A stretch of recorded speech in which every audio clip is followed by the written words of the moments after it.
নমস্কার বন্ধুরা, ঝর্ণা cooking with village ফুডে সকলকে স্বাগত জানাই। আশা করি সকলেই খুব ভালো আছেন।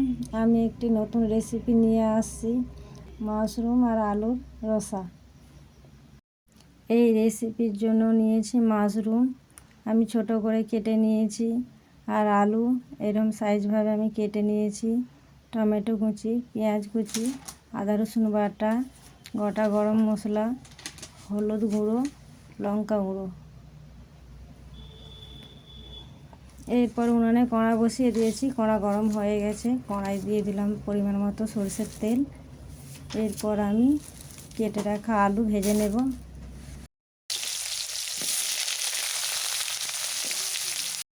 পরিমাণ মতো লবণ দেব। এরপর দেব পরিমাণ মতো হলুদ গুঁড়ো। লবণ আর হলুদ গুঁড়ো দেওয়ার পর ভালোভাবে নাড়াচাড়া করে ভেজে নেব।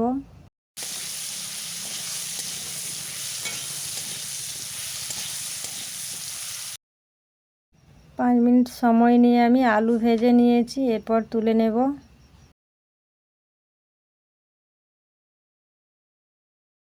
একই কড়ার মধ্যে দেব পরিমাণ মতো সরষের তেল। তেল গরম হয়ে গেছে। এরপর পরিষ্কার করে ধুয়ে রেখেছিলাম মাশরুম ভেজে নেব।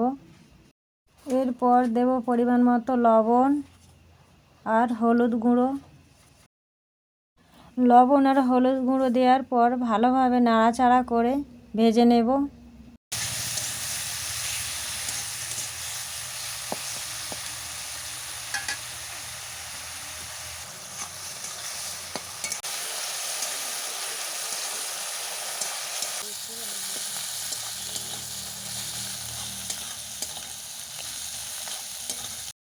পাঁচ থেকে 6 মিনিট সময় নিয়ে আমি মাশরুম ভেজে নিয়েছি, এরপর তুলে নেব।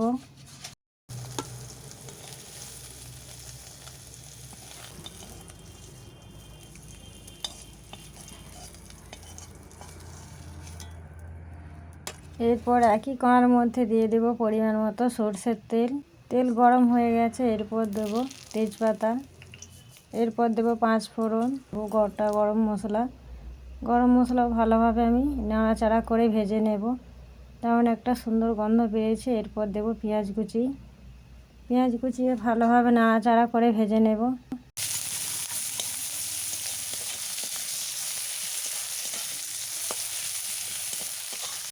পেঁয়াজ খুব সুন্দর করে ভেজে নিয়েছি। এরপর দেব আদা রসুন বাটা।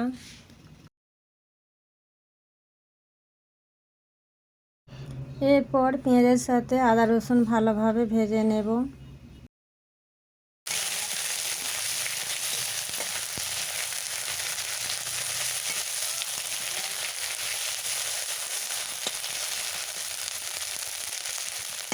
আদা রসুন খুব সুন্দরভাবে ভেজে নিয়েছি। আদা রসুনের কাঁচা গন্ধ চলে গেছে। এরপর দেব লঙ্কা গুঁড়ো, হলুদ গুঁড়ো,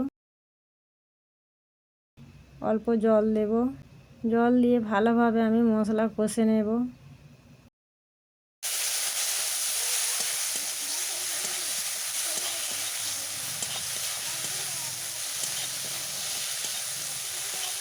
এরপর এর মধ্যে দেব টমেটো কুচি।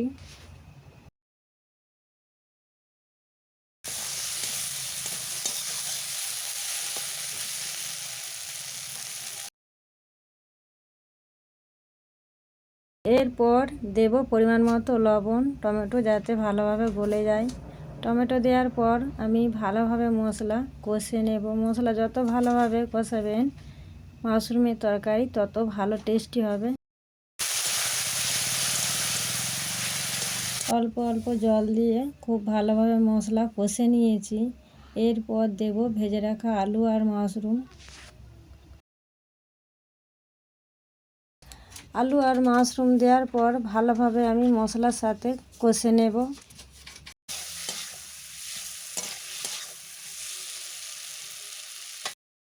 আলু আর মাশরুম খুব ভালোভাবে কষে নিয়েছি।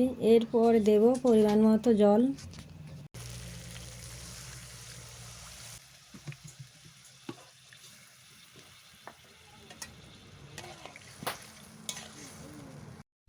ঝোল ফুটে এসেছে। আলু আর মাশরুম যাতে ভালোভাবে সেদ্ধ হয়ে যায় তার জন্য আমি 5 মিনিটের মতো ঢাকা দিয়ে দেবো। 5 মিনিট হয়ে গেছে। এরপর ঢাকা খুলে নিয়েছি। দেখুন বন্ধুরা, ঝোলটা অনেকটাই কমে এসেছে আর আলু খুব ভালোভাবে সেদ্ধ হয়ে গেছে।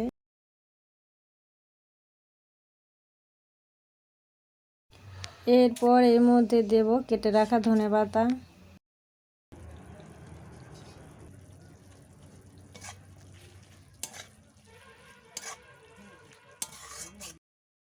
রেসিপিটি আমার তৈরি হয়ে গেছে। এরপর একটি পাত্রের মধ্যে আমি ঢেলে নেব। ভিডিওটি ভালো লাগলে লাইক করবেন, বন্ধুদের সঙ্গে শেয়ার করবেন। রেসিপিটি কেমন লাগলো কমেন্ট করে জানাবেন।